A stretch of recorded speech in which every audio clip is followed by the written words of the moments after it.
ये है करण जौहर की मूवी तख्त का एक पोस्टर। ये मूवी रिलीज भी नहीं हुई और वो एक बहुत बड़े विवाद में पड़ गई क्योंकि इस मूवी में एक किरदार है मुगल बादशाह औरंगजेब,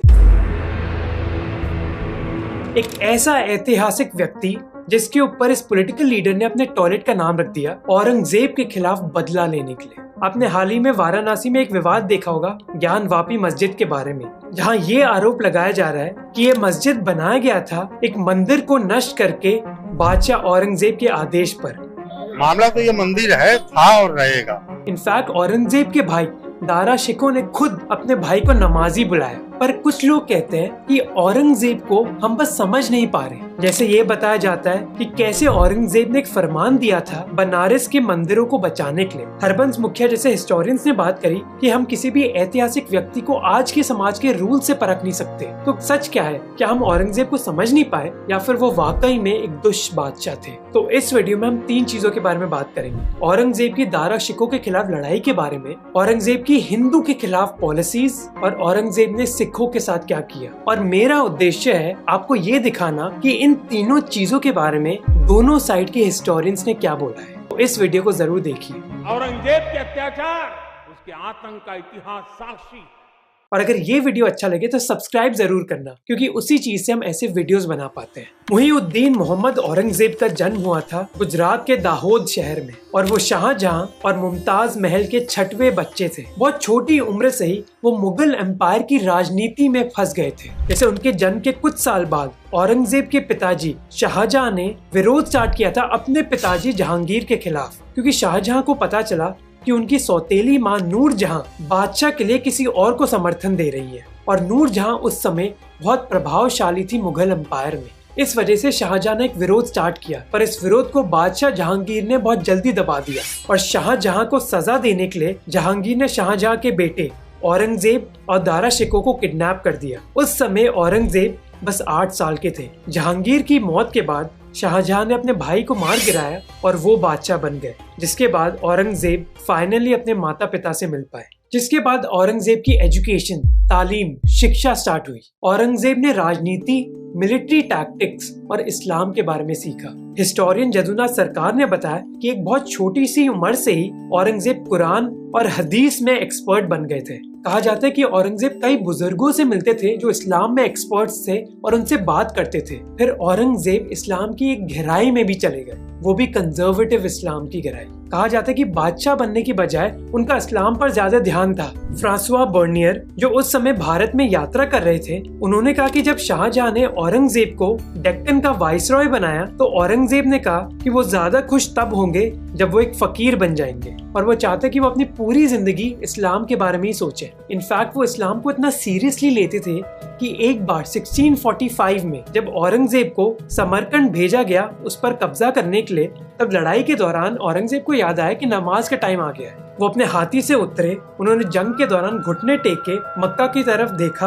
और नमाज पढ़ने लग गए। उनकी ना कोई दिलचस्पी थी पोएट्री में, ना हिस्ट्री में और ना पेंटिंग में, क्योंकि उनका मानना था कि इनमें से कई चीजें इस्लाम के खिलाफ हैं। ये भी माना जाता था कि औरंगजेब बहुत ढीठ थे, और वहीं कुछ लोग उनको बहादुर बुलाते हैं। जैसे एक हिस्टोरियन ने उनके बारे में लिखा कि ना कोई आतंक उनको डरा सकता था और ना कोई कमजोरी उनको पिघला सकती थी। कहा जाता है कि जून 1633 में बादशाह शाहजहां अपने 4 बेटों के साथ हाथियों की एक लड़ाई देख रहे थे। एकदम से एक हाथी छूट गया और वो 4 राजकुमारों की तरफ भागा, जिनमें से एक था औरंगजेब। अब 3 राजकुमार उधर से भाग गए, जिसमें शामिल थे दारा शिकोह, पर औरंगजेब उधर डटा रहा और उसने अपने हथियार से उस हाथी को मार गिराया। जब शाहजहां ने औरंगजेब ने इस इंसिडेंट के बारे में पूछा तो औरंगजेब ने कहा कि अगर मुझे कुछ हो जाता तो उसमें कोई अपमान की बात नहीं थी, शर्म की बात थी जो मेरे भाइयों ने किया। और ये छोटी सी कहानी एक अंदेशा थी दारा शिकोह और औरंगजेब में बढ़ती हुई नफरत की, जहां दारा शिकोह औरंगजेब को नमाजी बुलाता था और औरंगजेब दारा शिकोह को काफिर। जहां औरंगजेब बहुत कंजर्वेटिव इस्लामिक बन गया, दारा शिकोह बहुत अलग था। दारा शिकोह को सेक्युलर और लिबरल बुलाया जाता है। कहा जाता है कि कई सूफी संतों का एक बहुत बड़ा प्रभाव पड़ा दारा शिकोह पर, जैसे मियां मीर और सरमद कशानी। दारा शिकोह संस्कृत भी बोलता था और फारसी भी। इनफैक्ट दारा शिकोह ने कई संस्कृत किताबें जैसे उपनिषद और वेदास को ट्रांसलेट किया फारसी में। कहा जाता है कि दारा शिकोह एक अंगूठी पहनता था जिसमें एक हरा पत्थर था, जिसकी एक साइड में अल्लाह लिखा हुआ था और दूसरी साइड में प्रभु। इस डिफरेंस के अलावा औरंगजेब दारा शिकोह से नफरत करता था अपने पिताजी की वजह से। कई बार शाहजहां ने ऐलान किया कि दारा शिकोह उनके बाद बादशाह बनेगा और शाहजहां ने दारा शिकोह को कई अधिकार दिए जो उन्होंने अपने दूसरे बेटे को नहीं दिए। जैसे इटालियन ट्रैवलर मनुची ने लिखा कि शाहजहां ने दारा शिकोह के लिए एक छोटा सिंहासन बनाया और आदेश दिया कि ये सिंहासन उनके सिंहासन के साइड में होगा। शाहजहां ने यह भी आदेश दिया कि उनके शासन में लोगों को उनसे मिलने के पहले अपना सर दारा शिकोह के सामने झुकाना चाहिए। दूसरी ओर शाहजहां ने कई सजाएं दी औरंगजेब को। जैसे 1644 में शाहजहां की बेटी जहांआरा बुरी तरह घायल हो गई थी। उस समय औरंगजेब दक्कन के इंचार्ज थे, जिस वजह से वो अपनी बहन से तुरंत मिलने आ नहीं पाए। जब औरंगजेब 3 हफ्ते बाद अपनी बहन से मिलने आया तो शाहजहां बहुत गुस्सा हुए इस देरी को लेकर और उन्होंने औरंगजेब को अपनी पोस्ट से निकाल दिया। हिस्टोरियन जदुनाथ सरकार ने लिखा कि शाहजहां के इस निर्णय की वजह से औरंगजेब को लगा कि उनको सबके सामने शर्मिंदा किया गया। औरंगजेब और दारा शिकोह के बीच ये नफरत एक तरफा नहीं थी। फ्रेंच ट्रैवलर फ्रांसिस बर्नियर ने लिखा कि दारा शिकोह ने एक बार अपने दोस्तों को बताया कि वो औरंगजेब को शक की नजरों से देखते हैं और उस नमाजी की वजह से उनमें बेचैनी सी रहती है। ये नफरत इतनी बढ़ गई थी कि शाहजहां ने डिसाइड किया कि इस चीज को सॉल्व करने के लिए वो लगातार औरंगजेब को दूर भेजते रहेंगे, दक्कन, कंदाहार या फिर बल्क रीजन में। कुछ समय बाद ये नफरत पूरे मुगल एम्पायर में एक खलबली मचाने वाली थी। सितंबर 1657 में शाहजहां बीमार पड़ गए। बादशाह का डेली दरबार बंद कर दिया गया और उन्होंने बालकनी से अपनी शक्ल जनता को दिखाना भी बंद कर दिया। जदुनाथ सरकार लिखते हैं कि शाहजहां ने दारा शिकोह को अगला बादशाह बनाने का ऐलान किया और वो आगरा के लिए निकल गए क्योंकि वो अपनी बीवी के मकबरे के सामने मरना चाहते थे। पर औरंगजेब इस निर्णय से सहमत नहीं थे, जिस वजह से 1658 में औरंगजेब और दारा शिकोह के बीच समूहगढ़ में एक लड़ाई लड़ी गई। अब चाहे शाहजहां दारा शिकोह को बादशाह बनाना चाहते थे, पर दारा शिकोह के पास लड़ाई का इतना एक्सपीरियंस था नहीं। क्योंकि शाहजहां इतना पसंद करते थे दारा शिकोह को, इसलिए वो हर बार उनको अपने साथ ही रखते थे और उनको कोई प्रैक्टिकल मिलिट्री ट्रेनिंग नहीं मिली। जबकि औरंगजेब को वो क्योंकि कई बार दूर भेजते थे मिलिट्री कैंपेन्स में, औरंगजेब को स्किल्स भी सीखने को मिले और तजुर्बा भी मिला। इस वजह से जब सामूगढ़ में लड़ाई लड़ी गई 1658 में, औरंगजेब ये लड़ाई आसानी से जीत गया। इस लड़ाई जीतने के बाद औरंगजेब ने क्या किया, इसका शायद आप अंदाजा भी नहीं लगा पाएंगे। सबसे पहले औरंगजेब ने शाहजहां के किले का पानी का सप्लाई बंद कर दिया। शाहजहां ने भीख मांगी औरंगजेब के सामने कि उनको प्यास से मारा ना जाए, पर औरंगजेब ने कहा कि ये तुम्हारे कर्म की वजह से है। औरंगजेब ने अपने पिता को आगरा के किले में कैद कर दिया जहां शाहजहां की मौत हुई। और जो औरंगजेब ने दारा शिकोह के साथ किया वो आप किसी अमेरिकन टीवी सीरीज और बॉलीवुड मूवी में भी ना देख पाए। फ्रांसवास बर्नियर ने लिखा कि कैसे पहले दारा शिकोह को फटे हुए कपड़े पहनाए गए, एक गंदे हाथी से बांधा गया और फिर उनको पूरी दिल्ली के सामने परेड किया गया, जिसके बाद दारा शिकोह का सर काटा गया और वो सर औरंगजेब को दिया गया। अब कई हिस्टोरियंस ने दावा किया है कि ये कहानी सच नहीं है, पर ये उदाहरण है एक ऐसी कहानी का जो औरंगजेब चाहता था कि लोगों को पता चले। लोग इस इंसिडेंट के बारे में इस वजह से बात नहीं करते कि औरंगजेब ने अपने भाई को मारा, बल्कि किस तरीके से मारा, क्योंकि भाई को मारना इतना भी अनोखा नहीं था उस जमाने में। शाहजहां ने ये किया था। इनफैक्ट कुछ बुद्धिस्ट राइटिंग्स ने तो ये भी कहा है कि कैसे सम्राट अशोका ने भी अपने भाइयों को मारा था। बादशाह बनने के बाद औरंगजेब ने राज किया करीब 50 सालों के लिए और इन 50 सालों के दौरान मुगल एम्पायर एक लंबा चौड़ा एम्पायर बन गया। पर इस शासन की कई लोग आलोचना करते हैं। Historian RC. मजूमदार ने लिखा कि ये शासन एक बहुत बड़ी ट्रेजेडी थी। जदुनाथ सरकार ने बताया कि कैसे बादशाह औरंगजेब हिंदूज को कन्वर्ट करना चाहते थे और इंडिया में एक पूरी तरह इस्लामिक स्टेट लाना चाहते थे, जिसकी वजह से उन्होंने कई इस्लामिक रूल्स क्रिएट करे। जैसे औरंगजेब ने हर प्रोविंस में ऑफिशियल्स को अपॉइंट किया जिनको बुलाया गया मुहत्सिब, और इन ऑफिशियल्स की जिम्मेदारी थी ये देखना कि हर नागरिक शरिया के हिसाब से अपनी जिंदगी जिए। औरंगजेब ने पब्लिक जगहों में दारू पीना या फिर भांग फूकना बैन कर दिया। उसने अपने राजसभा में गाना भी बंद कर दिया क्योंकि उनके हिसाब से ये चीज इस्लाम के खिलाफ थी। पर एक बात जो हमें पता होनी चाहिए कि 18वीं सदी में सरकारों के पास अपने इलाकों में इतना कंट्रोल नहीं था जो आज की सरकारों पर है, जिसका मतलब था कि औरंगजेब चाहे कई ऑर्डर्स दे रहा था पर उन सबको फॉलो नहीं किया जा रहा था। जैसे 1691 में औरंगजेब ने ऑर्डर किया था पुरी के जगन्नाथ टेम्पल को डिस्ट्रॉय करने का, पर उधर के लोकल ऑफिसर्स ने मंदिर को डिस्ट्रॉय करने की बजाय बस बंद कर दिया और ये खबर औरंगजेब को पता भी नहीं चली। इस मंदिर को फिर वापस खोला गया औरंगजेब के बनने के बाद। हिस्टोरियन सतीश चंद्रा ने कहा कि औरंगजेब शायद जानता था कि उसके ऑर्डर्स फॉलो नहीं करे जा रहे, पर वो एक मैसेज भेजना चाहता था कि उसकी सरकार एक इस्लामिक सरकार होगी। पर कई बार औरंगजेब के ऐसे ऑर्डर्स फॉलो किए गए और मंदिरों को तोड़ा गया। याद है बनारस के ज्ञानवापी मस्जिद के बारे में न्यूज फैल रही थी। उधर एक काशी विश्वनाथ का मंदिर होता था और हाँ, औरंगजेब ने आदेश दिया था उस मंदिर को तोड़ने के लिए। ये आदेश दिया गया था 1669 में।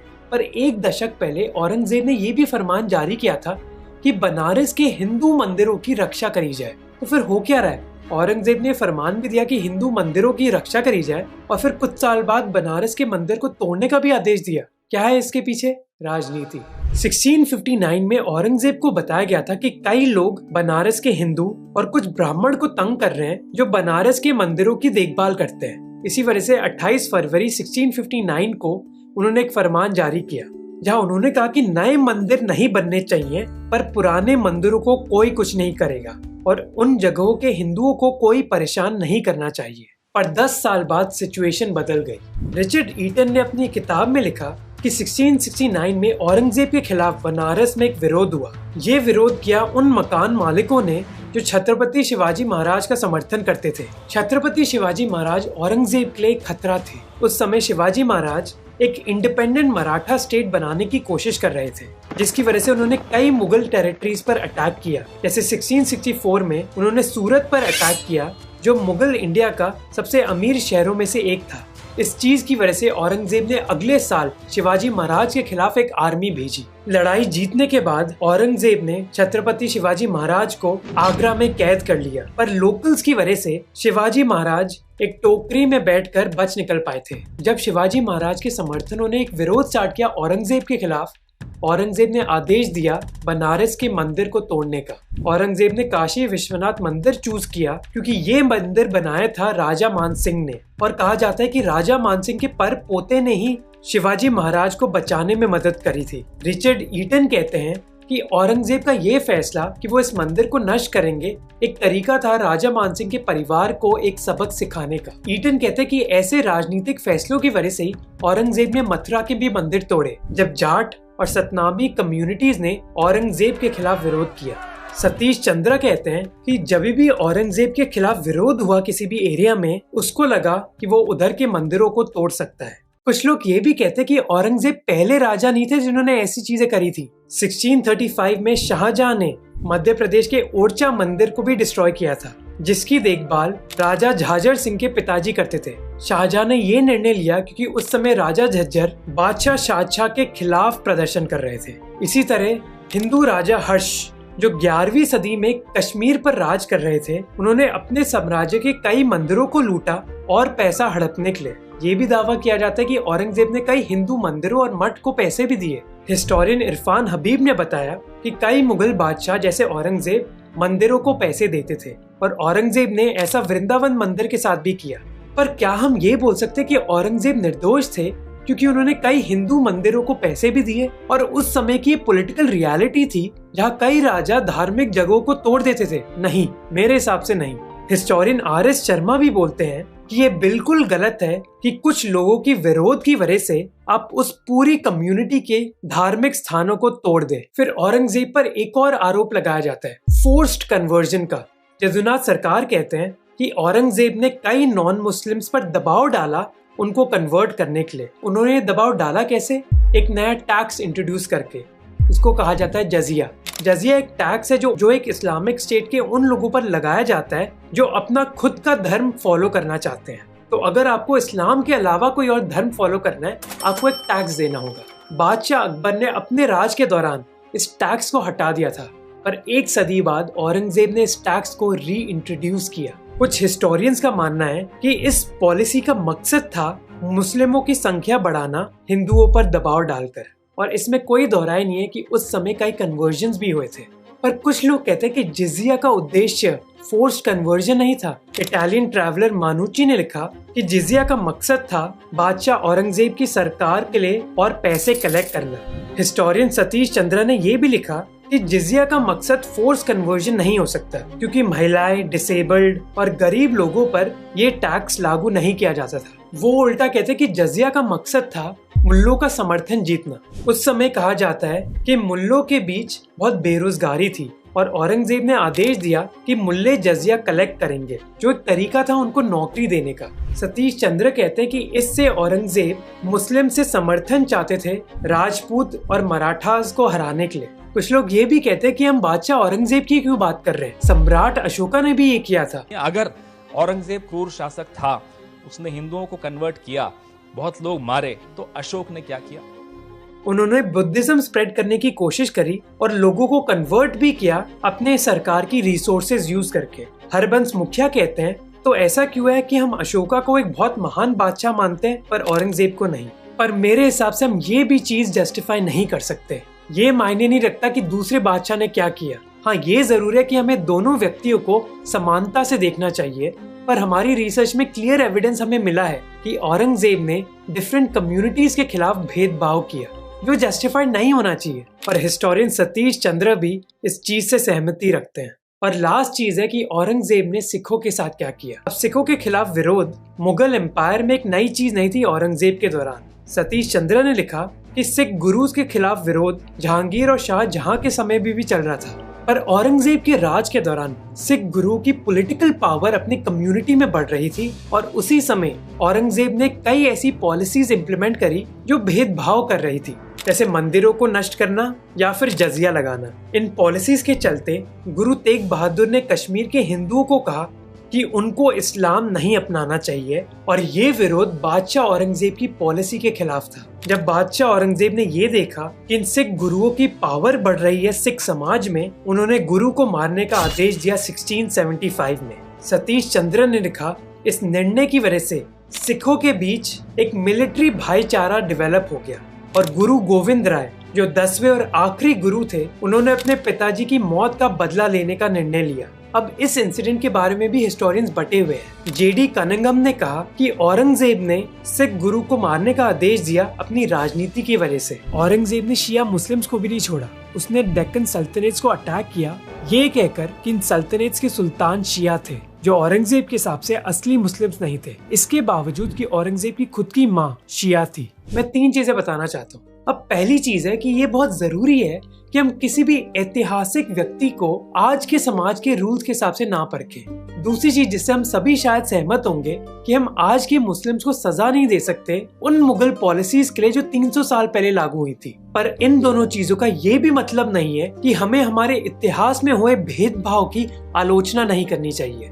अब ये जरूर है कि सभी राजा वो पॉलिसीज अपनाते थे जिनसे उनको राजनीतिक फायदा मिले, पर हम क्या बादशाह औरंगजेब को खुली छूट देते हैं ये कहकर कि उन्होंने सिखों और हिंदुओं के खिलाफ भेदभाव किया अपनी राजनीतिक पोजीशन के लिए? नहीं, हमें उस चीज की आलोचना करनी चाहिए। और ये वीडियो और आने वाला एक और वीडियो इसी चीज की कोशिश करता है, क्योंकि हमारे समाज में कई पॉलिटिकल लीडर्स और बादशाहों की बात तो बहुत होती है, पर उनकी पॉलिसीज के बारे में चर्चा नहीं। आपको क्या लगता है? अगर वीडियो अच्छा लगा तो सब्सक्राइब जरूर करना। और आपको मैंने औरंगजेब का इतिहास तो बता दिया, पर क्या आप सिक्किम का इतिहास जानते हो? नहीं ना?